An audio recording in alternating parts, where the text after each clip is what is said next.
Morning, everyone. I'm Meredith. I'm the lead pastor here at the Well. If you're in person and you have our app, you can go ahead and fill out the Connect card. Let us know you're here. If you're watching us online or on the app, be sure to fill out the Connect card. Tell us how we can be praying for you. Let us know that you're watching so that we can connect with you any way that you need us to. So we're continuing our series called What the Health, and we're talking about the 7 deadly sins. We've already done lust. We've done gluttony. If you missed those and you're wondering what we had to say about them, you can find them on our website and on the app. But today we're talking about greed. And, part of my job as a lead pastor is to bring you different sources of wisdom, ways that I've learned. And there's a source of wisdom that really shaped me from a young age that some of you might be familiar with. Some of you might be too young and you have no idea what it is. But who here has ever heard of the Berenstain Bears? Yeah, the Berenstain Bears, they teach you how to share and get along. And one of my favorite Berenstain Bears books is The Berenstain Bears Get a Case of the Gimmies. The Gimmies. And brother and sister bear, they go to the store, and they're told it's just a looking store, we're just getting groceries, but what do they start to do? They whine for toys in the store, and they keep asking for things, and then they go in the parking lot, and they whine for toys in the parking lot, and then their grandparents come, and instead of even saying hello, they say, what did you bring me? What did you bring me? And they get sent upstairs, and they say, oh, Mom and Papa Bear say they have the worst case of the galloping, greedy gimmies I have ever seen. And they're complaining to the grandparents, and the grandparents remind Papa Bear, oh, you too had a case of the galloping, greedy gimmies. And one of the things that they all have to learn is a greedy bear is not a happy bear, because you can't get everything you want all the time. And so we all need to learn that lesson. But if we look at our culture, we can see pretty clearly that we have a cultural case of the gimmies. So let me give you a few stats here. 1 out of every 10 Americans rents an off-site storage unit because you do not have enough room in your house for your stuff, so you have a place to go visit your stuff that you can't fit in your house. And some people, they're like, I just want to go hang out with my stuff that I can't put with all the rest of my stuff in my house. I have another place for more stuff. 25% of people with a 2-car garage can't park a single car in there. Some of you are like, I am that person. I cannot park my car in my garage. And only 32% can fit 1 car in there. The average 10-year-old has 238 toys, but only plays with about 12 daily. Do the math right there. And then Americans spend more on shoes, jewelry, and watches, which is about $100 billion, than they do on higher education. Nearly half of American households do not save any money. And on average, we spend, this is a little depressing, 3,680 hours or 153 days of your lifetime looking for misplaced items, right? Some of you are like, I spend way more time than that looking for things that I've misplaced. And then last year, we spent $8 billion to organize our stuff and $24 billion to store it. So we can begin to see that we have a cultural case of the gimmies. We have this thing where we need to accumulate more. And the reality is, it's not an American problem. We see it on a greater scale in America, but it is a human problem. And it's a problem that's been with us forever. And it's what's known as greed. Or another way they worded the 7 deadly sins is avarice. And so Jesus has quite a bit to say about greed. And so he's in the middle, the story that we're going to talk about, he's in the middle of teaching this large crowd about really important things. He's saying, if you deny me, I'll deny you. Like, you need to hold on to your faith. And then out of nowhere, he gets interrupted. And this is what we're told. Then someone called from the crowd, Teacher, please tell my brother to divide our father's estate with me. And Jesus replied, Friend, who made me judge over you to decide such things as that? Then he said, Beware Guard against every kind of greed. Life is not measured by how much you own. And so he's in the middle of teaching important things, and some guy out of nowhere is like, hey, Jesus, can you tell my brother to give me my half? It's not fair. Tell him to give me my half. And this is an inheritance issue, right? And what would have happened is this is the younger brother. Okay, so the inheritance would have gone to the older brother who would have run the estate, and the younger brother saying, not fair, tell him to give me my portion. But what's really going on here is it is better for the family and the estate. Everyone is more prosperous if the inheritance stays as one unit. But instead of caring about the whole and the long term, he just cares about what's mine. Tell him to give me what's mine. And, this is common to bring these disputes to religious authorities during that time. And Jesus is like, well, who appointed me the judge here? And then he goes on to give a warning. And he says, beware and keep guard. And those two words there, they mean to take precaution. Keep watch, keep safe against a threat. Right? So Jesus is saying there's something that threatens you. So beware of it. Keep watch. Be on the lookout for it. And what is it? He says every kind of greed, because life is more than all of your possessions, than an abundance of possessions. And so when we hear this, every kind of greed, we have to ask, well, what kind of greeds are there? What should we be watching out for? Now, first we need to figure out what is greed. What are we talking about? Because greed is not just having money. Greed is not owning stuff. That's not greed. The root of the word there is to crave. Right? And so a good definition of greed would be this. Greed is excessive love or desire for money or the things that money can buy. And as the case with the other two deadly sins we talked about, greed is not so much an outward problem as it is an inward problem that gets displayed in outward behavior. So it's a heart problem. It's a heart that's misaligned, and we see it play out in disordered behavior. And the thing about greed is it's always future-oriented. It's about accumulation. It's not even about possessing. It's about possessing more. It's an insatiable appetite for more. That I need more money and I need more of the things that money can buy. It's all about accumulation. So there's two different ways that I see greed show up in our lives. Two different types of greed. And the first one's the one that we're probably most familiar with, which is what we would call excessive spending. Excessive spending. And this is the craving, the love for the things that money can buy. And it can show up in a variety of ways. It can show up in the amount of possessions that you own. I have been in homes where people cannot open closets because they are so jammed full of stuff that things will fall out. That they can't find articles of clothing because it's so full. If you watch, Steve and I have been on the Love It or List It kick. I don't know if any of you love the show, but there's so many people like, our closet just doesn't work. Their closet is the size of a bedroom, but they have so many clothes, they can't find anything. Right? It can be that there's so many toys that children literally can't find they feel like there's nothing to play with because they can't sort through the clutter. So it can be the amount of things, but it can also be in the type of things. It can be the desire for the luxurious and the unnecessary. So I had a friend who just had to buy the same exact car and model that James Bond drives, the exact same one. So he has this Aston Martin in his garage, and he would say, this is a very dumb purchase. It cost me more to take this thing out for a spin than it is worth. It is impossible to fix. It is so expensive. It was not just the cost of the car, but he had to have it because it said something about him. And that's the thing with excessive spending, is it's really easy to fall into this form of greed. Why? Because it is fun to buy new things, right? It is fun to get something novel. It gives us this rush.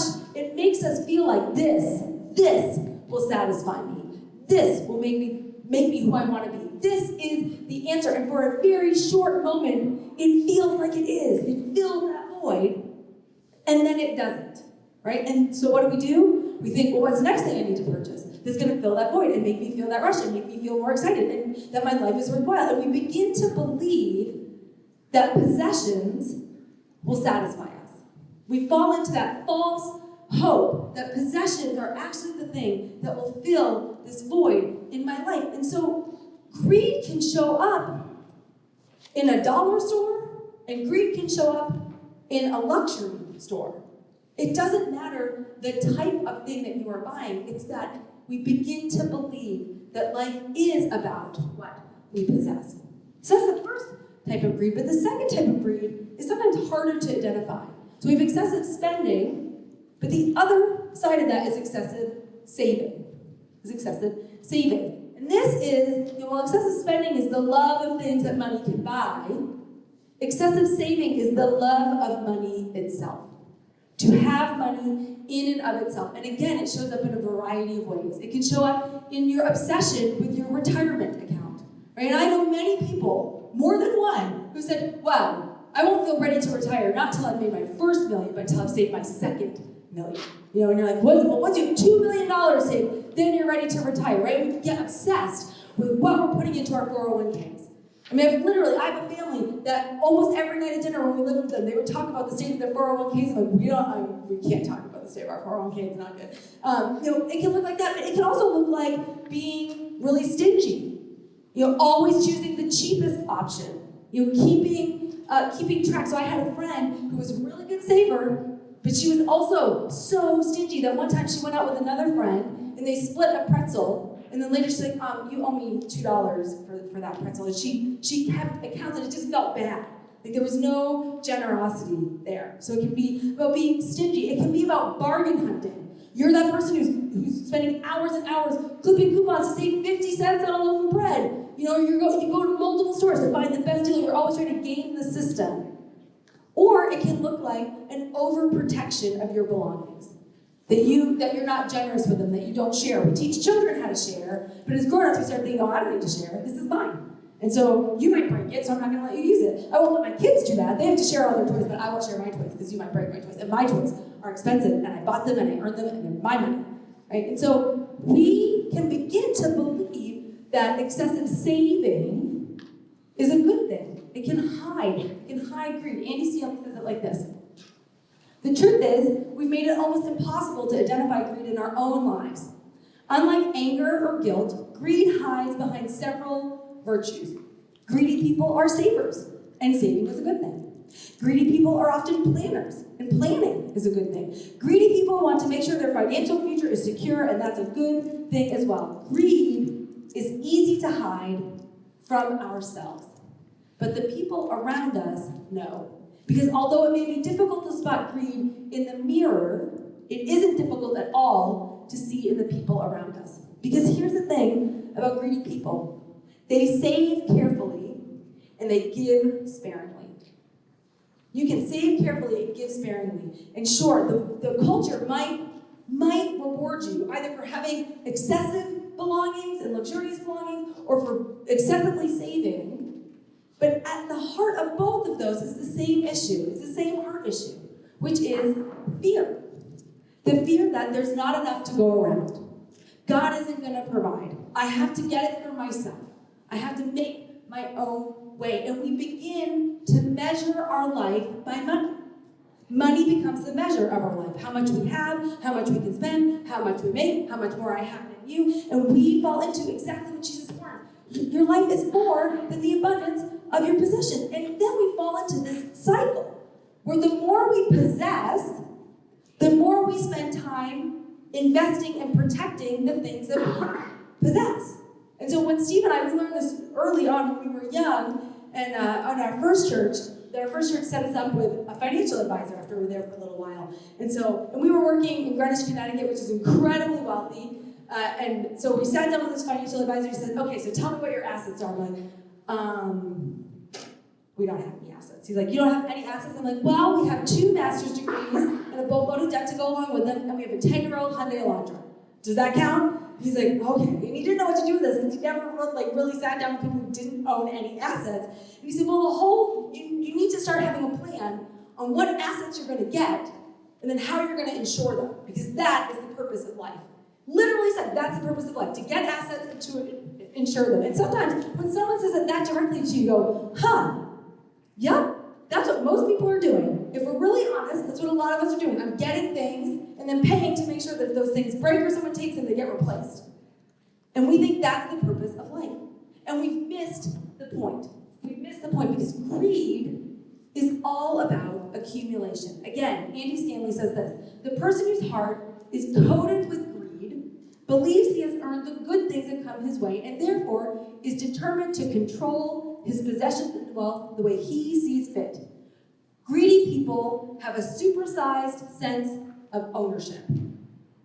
Like, if you take one line from today, that's it. Greedy people have a supersized sense of ownership. We believe, I earned it, I deserve it, it's mine, and I get to choose. I get to choose what I do with it and how I do it. And so we start to store away. We store away that which is meant to be shared. We store away that which is meant to be distributed. And we believe it's all for me. It's all mine. I earned it and I get it. But Jesus says that this is a threat to our life.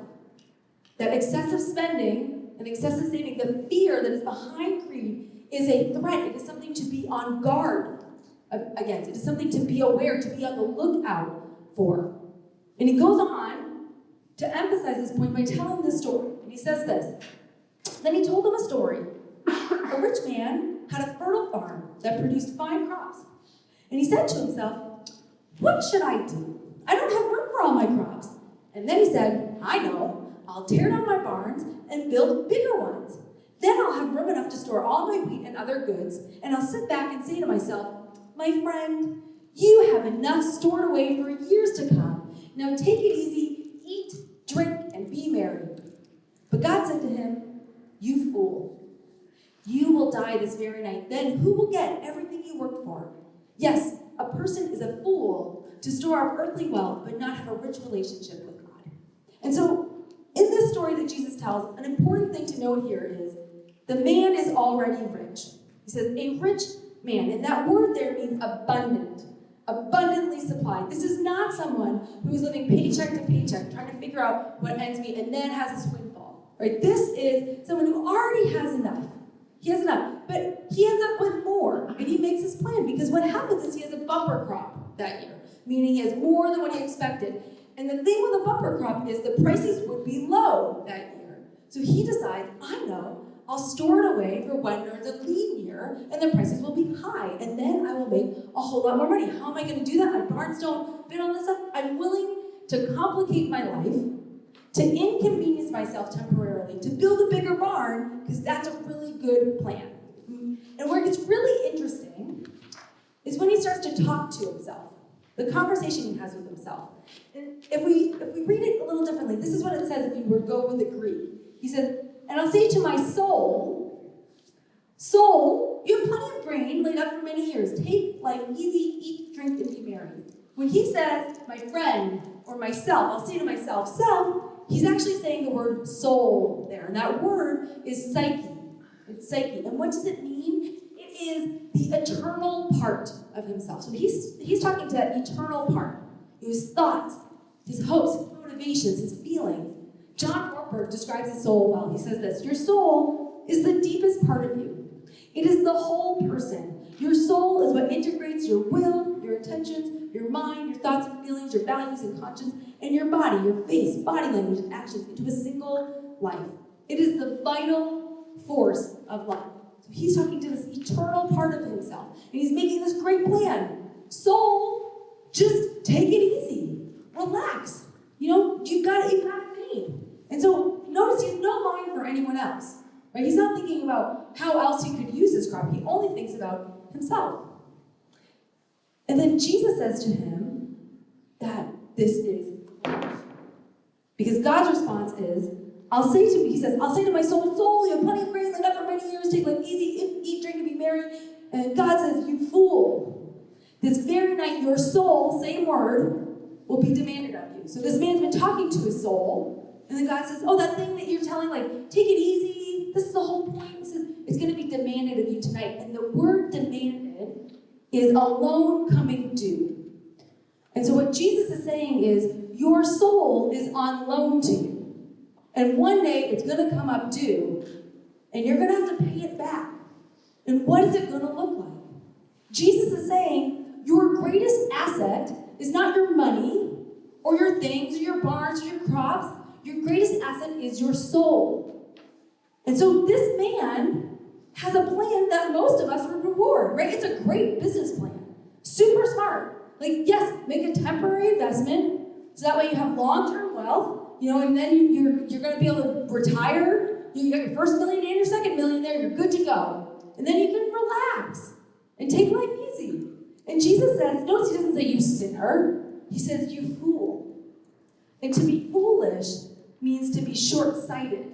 It means to miss the point, to be acting rashly, to be senseless, to be without reason. He is saying, this doesn't make any sense, what you're talking about.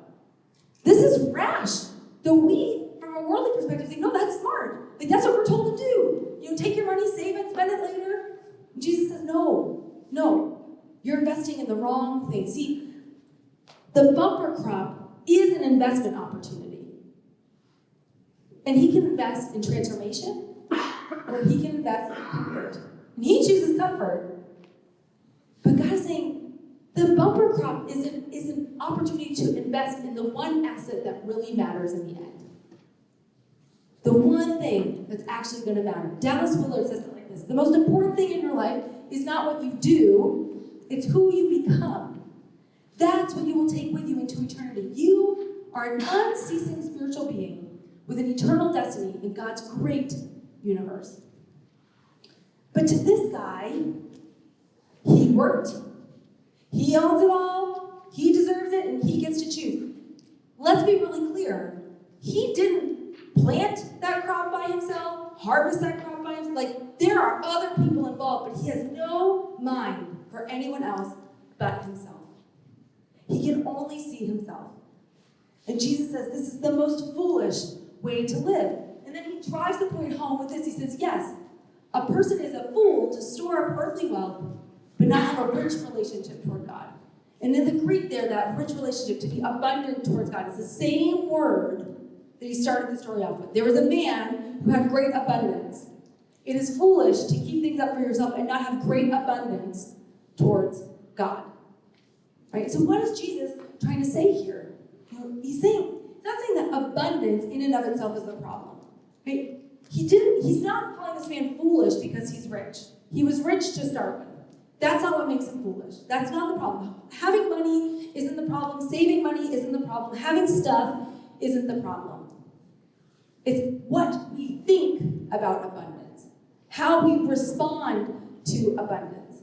All this man can think of is, this is mine. It's all for me. I'm going to save it up, and I get to choose. I'm not going to think about anybody else. And Jesus says you miss the whole point of life. Because your soul is the one asset that you should invest in. It's the only thing that matters. You are an eternal being with an eternal destiny in God's universe.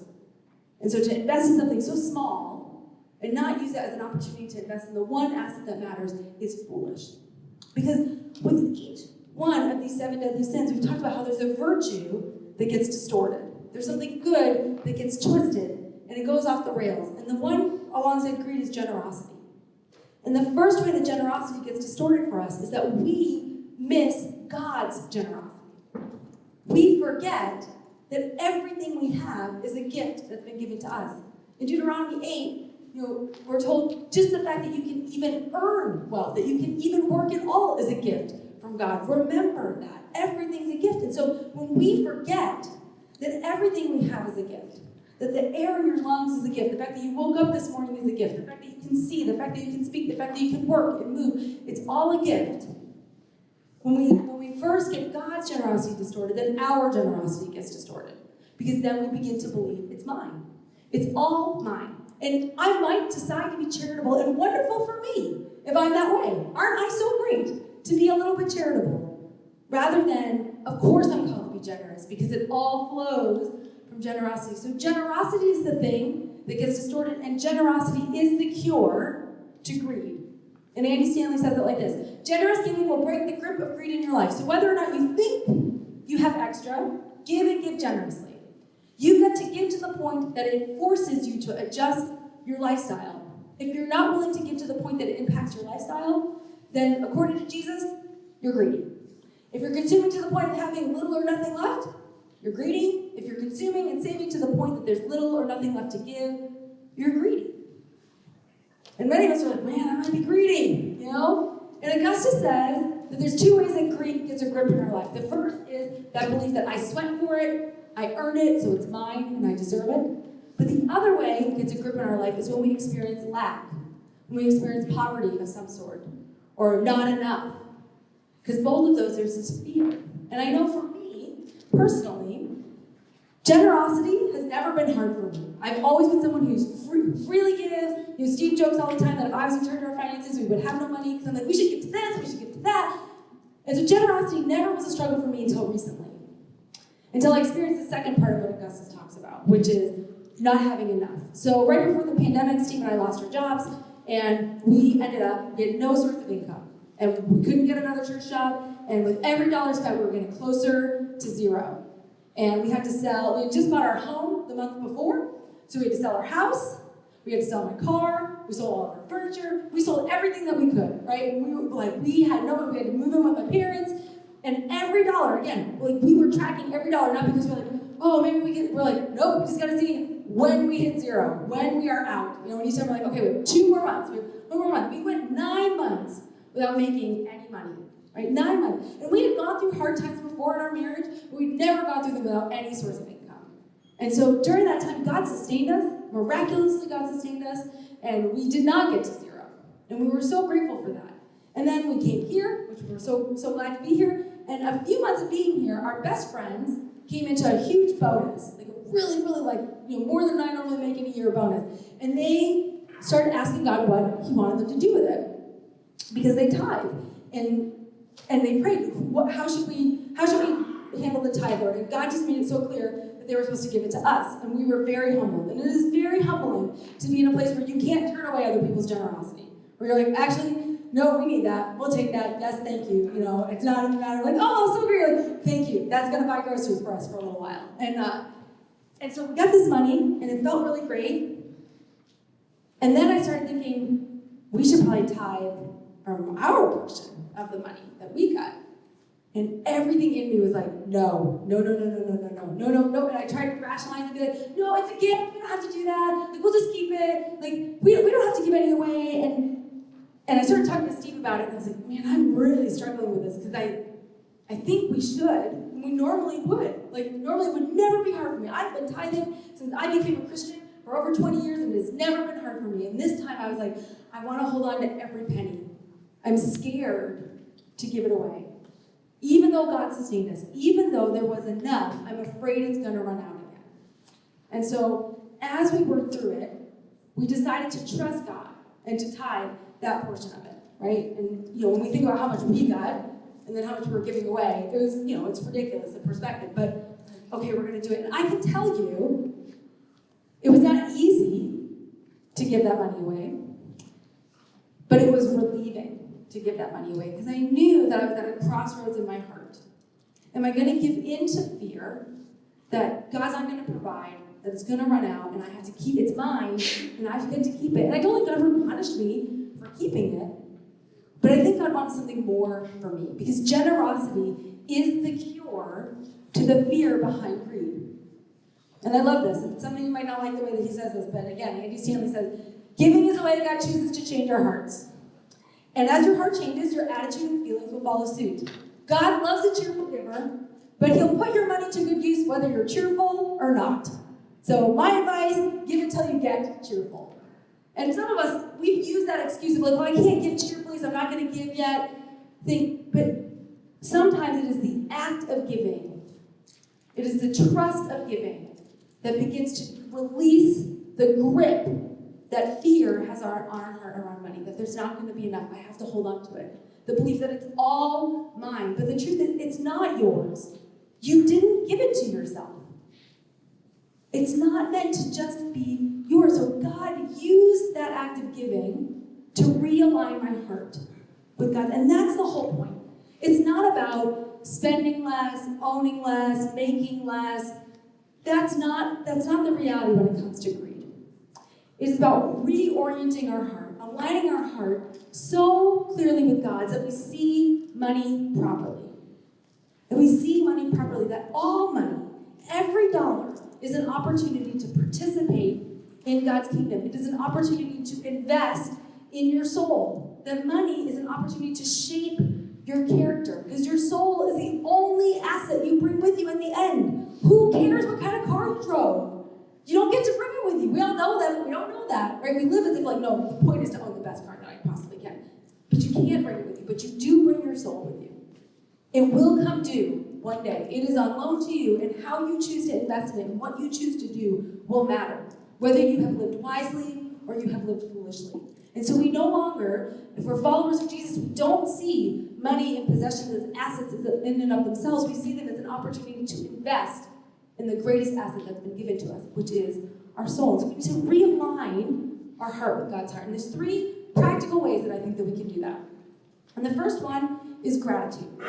Because remember, where greed gets off track is we lose sense of God's generosity first.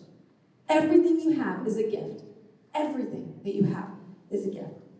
And so we need to re-establish and reconnect to that reality. And Paul says it like this: teach those who are rich in this world not to be proud and not to trust in their money, which is so unreliable. Their trust should be in God, who richly, again, that's abundantly, gives us all we need, what? For our enjoyment. So let me be really clear. When we're talking about overcoming greed, it's not about being miserable with your life. It's not about like being stingy and miserly and never having anything you enjoy, because remember, greed is not about enjoying anything. Greed is always future-oriented. It is continuing to accumulate. It's moving goalposts. When I have this, I'll be happy. When I have this, I'll be happy. When I save this much, or when I own this.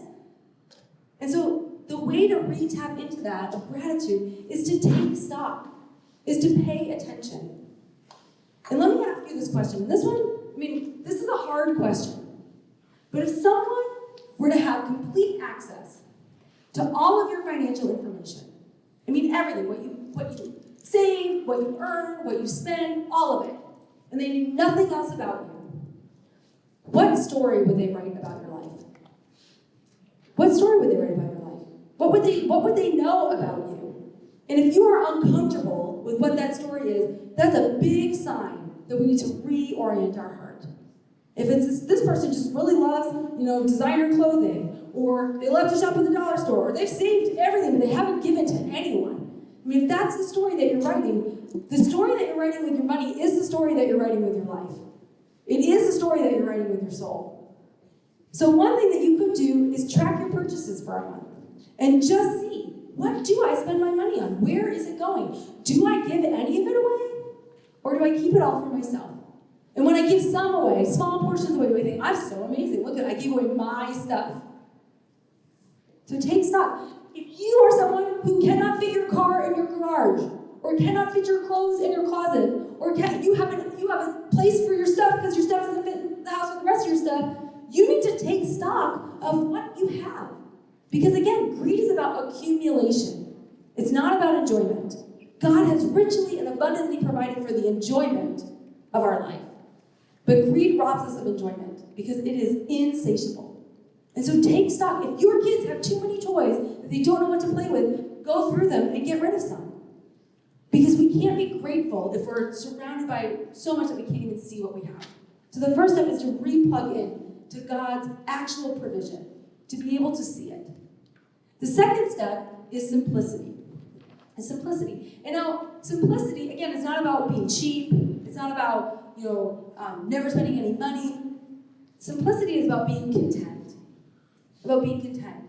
And contentment happens in the present, right? Greed happens all in the future. It's all what if, and I need it, and maybe something bad will happen. Contentment is about enjoying what you have. It is savoring what you have. And so one of the questions to think about when it comes to simplicity and contentment is, how much time do you spend thinking about your next purchase, your next upgrade, right? What are you feeding your heart and your mind?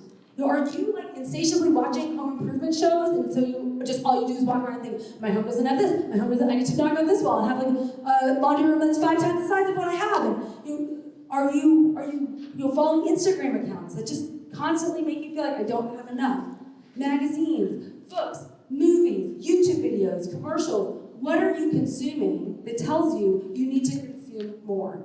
That robs you of the present, that doesn't allow you to be content.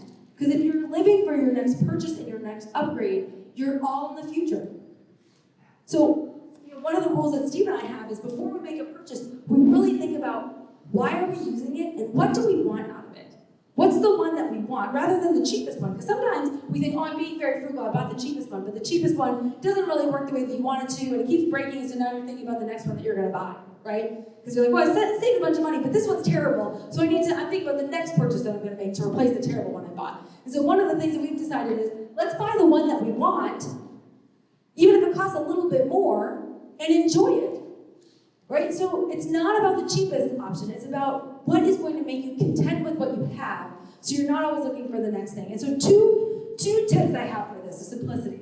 It's use it up, wear it out. Okay, so use it up. If you have it, use it. Use it until it doesn't work anymore. Use it until it's gone. How many of you have like 5 jars of jelly because you think, well, this one's not done, but I really like this jar of jelly too? Or you open up your fridge and you have so many condiments you can't fit anything else in there. You look like you eat condiments for dinner, but you do not, right? Use it and use it up. Like if you've got something, use it until it doesn't work anymore. Use it until it's gone. Don't buy your next makeup until this makeup's gone. Don't buy your next shampoo until this one's gone. Use it up. And then wear it out. Some of you have those fancy clothes, right? These are my fancy jeans. I wear them once a year. And then I gotta buy another pair of fancy jeans because these ones are out of style. I wore those ones. And if you have it, wear it and wear it out. Wear it until it doesn't work anymore. If you enjoy what you have, that's the point of contentment. If you bought it and you like it, use it up, wear it out. I had a friend who, in grad school, she had been given a set of china, for her wedding. And they had been married for over 10 years and moved to multiple states. And she moved that set of china with her everywhere she went. It's an expensive set of china. She never once used it because it's special. Those are special plates. And you think, why are you moving special plates around? Like, you're spending a lot of money moving plates that you've never eaten off of. If you have china, use it up. Wear it out. Don't replace things until they're gone. Enjoy them. That's the point of simplicity. That's the point of contentment, is that you enjoy what you have. And the last way that we can realign our heart with God, that we can get back in line with that, is generosity. It's generosity. And generosity is not just about what you think. And it's not just about what you feel. Andy Stanley says, greed is not evidenced by how you feel, but what you do. Generous feelings and good intentions and greed can cohabitate in your heart indefinitely. You can feel really good towards people. You can feel like you want to help people and never do anything. Never give $1, never lift a finger, never help, right? Good intentions and good feelings aren't what's going to change your greedy heart. What we really need is to realign our lives with our actions. It's our action that change our heart. And so greed impairs our sense of justice. Because greed starts to say, it's mine, and I get to keep as much as I want, rather than recognizing sometimes we hoard to the point where we deprive others. I keep so much that actually this person is going without. Here's the reality about generosity and God's resources. God flows things, possessions, money through people. That's how God gives. It is through people. I can tell you, in those 9 months, it wasn't that just money dropped out of the sky. God provided for us through generous people. And so it's not just yours to keep. That's the fallacy of greed. It's mine, I earned it, I deserve it, and I'll choose. Rather than, no, it's been given and I get to do it. So 3 ways that we can do this. The first one is to make generosity a habit. To make generosity a habit. And this is not just deciding when we want to be generous. It is building it into our life. And this is called percentage giving. And the percentage that often the Bible talks about is the tithe. That's 10%. And I like to think about it this way. You get to keep 90%, the 10% is like a thank you note to God. You're like, thank you for all the 90% that I get. 10%, I'm going to let you do with it whatever you want, right? But whatever the percentage is, when you build a percentage in, you are putting a limit on your consumption. You are saying, I can't accumulate beyond this. It is impairing your ability to just do whatever you want. And most of us can live on 90%. Most of us, not everyone can, but most of us can live on 90%. And if you're not able to live on 90%, you probably aren't living well on 100%. So when we build it in, it becomes a habit of the heart. And sometimes, again, we say, well, I'm not joyfully doing that, so I shouldn't do it. It's as you do it, it will change you. You don't make excuses there. Okay, the next thing is ask God about our excess. How many of you have prayed in lack and been like, God, please help, I don't have enough. Please, please, please provide. How many of you, when you've gotten more than enough, have said, hey, God, thanks for this. What would you like me to do? How do you want to provide for someone else? And we don't, right? And social scientists have studied this over and over again, that when good things happen to us, we think it's because I earned it, I deserve it, like this happened to me for a reason. And when bad things happen to us, we think, I don't deserve this. I don't earn this. Like, why aren't you fixing this for me, God? And so we are free, we feel free to ask God in our lack, but we don't feel free to ask God in our excess. And so when you have excess, when you have more than what you need, it doesn't mean that you have to give it all away, but have you even stopped to ask God, how do you want me to invest this money? What would you like me to do? Because the investment is not in me, the investment is in my soul and in your kingdom. So what would you like me to do with your excess? And then the last one is give freely. Give freely. And Steve and I were given this advice very early on in our marriage, and it has been, we're so grateful for it. Never lend, only give. Never lend, only give. We have never lent anyone $1. We have given away many, many dollars. We only give what we know we can live without. And we never expect to be paid back. We never give, telling someone that they're going to pay us back or have a payment plan. We're actually thinking about it. We're like, I don't think anyone has ever paid us back because it's never been an expectation. It's always been a gift. And so give freely. And some of you are holding on to a debt. Someone owes you money, right? They owe you $200, they owe you $300, they owe you $1,000, they owe you $2 for a pretzel, whatever that is. You've been holding on to that. And I want you to step back and think, have you really missed that money? Really? Like, have you really been like, if only I had that $200, I would have been able to do this? No. If you're really honest, God provided. That $200 was replaced somehow, some way. You're holding on to it because your feelings are hurt. Let it go. Let it go. Give and give freely. This is the cure to greed. It's done in action. It is as we act, our heart is changed. We don't wait for our heart to be changed and then do the right thing. It just doesn't work that way.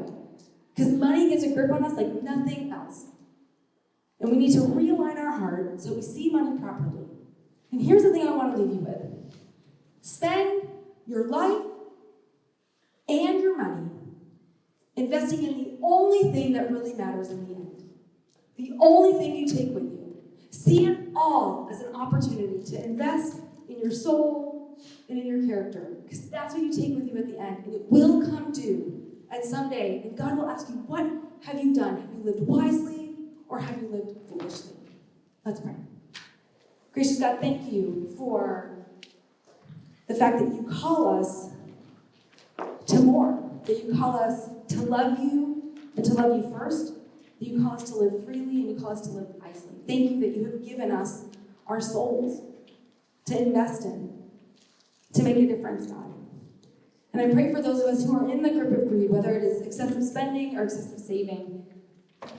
And we confess that it is fear at the root of that, Lord. It is fear that it will run out. It is fear that it's not enough. It's fear that you're not good enough. God, we give that fear to you. And we confess that we've lost sight of your generosity and that everything we have is a gift.